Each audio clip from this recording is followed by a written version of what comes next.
তো 2-1 দিন আগে আমি একটা ভিডিও পোস্ট করেছিলাম যে আমার লাগেজ টাগেজ গুছানো আছে, আমি পাহাড়ে বেরোতে পারি।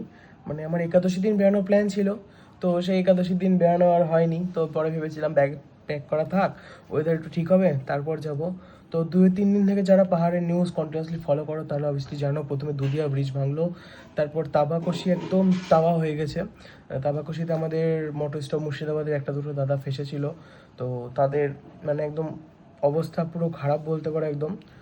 তো যাই হোক, তোমাদের সাথে বেশ কিছু ক্লিপ এই কমেন্টে শেয়ার করছি, তোমরা দেখতে পারো। বাট এখন যারা পাহাড় যেতে চাইছো আবেগের বশে পড়ে, তো কাইন্ডলি তারা তাদের জার্নিটাকে পোস্টপন করো। আমার মতে এটা বলে যে কাইন্ডলি তাদের জার্নিটাকে পোস্টপন করা উচিত। তো যখন সব কিছু ঠিক হবে তখন আবার রাইড করব। আগে লাইফ ভাই, তারপর রাইড। রাইড সারা জীবন হতে থাকবে, বাট লাইফের আগে কিছুই নাই। তো যারা যারা প্ল্যান করছো হয়তো শুন, আর অ্যাজ এ কন্টেন্ট ক্রিয়েটার আমার এটা বলার দরকার বলে তোমাদেরকে বললাম। তো এবার বাকিটা তোমাদের ওপর। বাট এখন একদমই সাজেস্টেবল নয় যে এখন পাহাড়ে যাওয়া, একদমই সেফ না। কারণ যেখানে সেখানে ল্যান্ডস্লাইড হচ্ছে। কালিম্পং থেকে দার্জিলিং এসে রোহিণী রোডে কালকে রাত্রে হঠাৎ ল্যান্ডস্লাইড, মানে অবস্থা পুরো খারাপ এখন পাহাড়ের।